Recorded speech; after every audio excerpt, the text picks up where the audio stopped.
अमावस की रात बिजली कड़क रही है।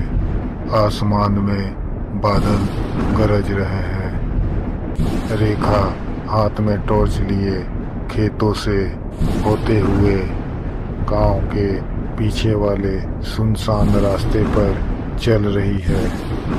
उसके पैर कांप रहे लेकिन वो रुक नहीं रही। राजू, कहाँ चला गया बेटा? आवाज तो दे राजू। वो जैसे ही गांव के बाहर पुराने पीपल के पेड़ के पास पहुंचती है, बिजली कड़कती है और एक साया हवा में झूलती हुई ऊपर दिखाई देती है। उल्टी लटकी औरत, उलझे बाल, डरावना चेहरा और बोलती है, अब ये मेरा बेटा है, तेरा नहीं। 2 दिन पहले एक 10 साल का बच्चा स्कूल से घर जाता है। वो कुछ दिनों से चुपचाप और गुमसुम रहने लगा था। रास्ते में उसे टीचर मिल जाती है और वो पूछती है, राजू बेटा, क्या बात है?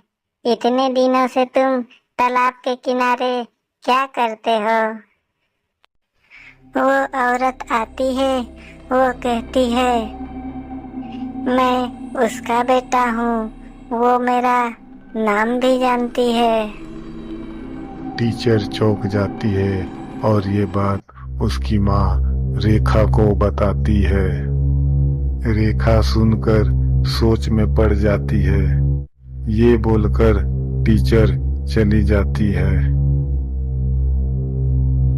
रात होते ही रेखा कमला दादी से पूछती है, माँ, तालाब के पीछे कोई औरत रहती थी क्या? उधर मत जाना। बहुत साल पहले गांव की एक पागल औरत सरिता अपने मरे हुए बेटे को तालाब में ढूंढने जाती थी। लोग कहते हैं वो अब भी जाती है और जो बच्चा वहां अकेला जाता है उसे वो अपना मान लेती है। रेखा डर जाती है लेकिन राजू की बातें उसे मजाक लगती है। रात के समय सब सो रहे हैं।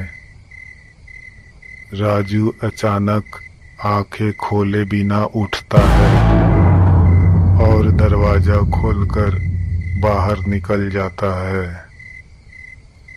धीमे धीमे चलता है जैसे कोई बुला रहा है। राजू बेटा, इधर आओ बेटा। तालाब के किनारे बैठी एक औरत, लंबे खुले बाल और भयानक चेहरा।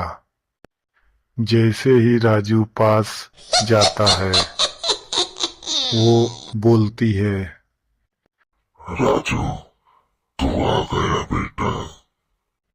अगली सुबह रेखा उठती है लेकिन राजू बिस्तर पर नहीं है।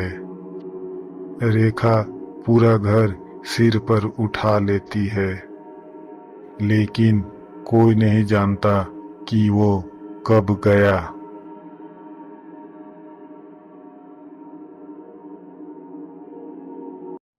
दादी उसके तकिए के नीचे से एक पुराना टूटा हुआ खिलौना निकालती है। दादी घबरा जाती है। ये खिलौना सरिता के बेटे का था जो तालाब में डूब गया था। ये सुनते ही रेखा बिना रुके दौड़ती है। खेतों जंगलों से होते हुए सीधा उसी पुराने पीपल के पेड़ की ओर जहां तालाब के पीछे से रास्ता जाता है। वो जैसे ही गांव के बाहर पुराने पीपल के पेड़ के पास पहुंचती है, बिजली कड़कती है और एक साया हवा में झूलती हुई ऊपर दिखाई देती है। रेखा डर से टॉर्च ऊपर करती है। पीपल के डाल पर उल्टी लटकी औरत, उलझे बाल, डरावना चेहरा और बोलती है, अब ये मेरा बेटा है, तेरा नहीं। अब राजू उस औरत के कब्जे में है, लेकिन क्या वो जिंदा है? क्या वो वापस आएगा? वो औरत कौन है? भाग 2 में खुलेगा सारे राज।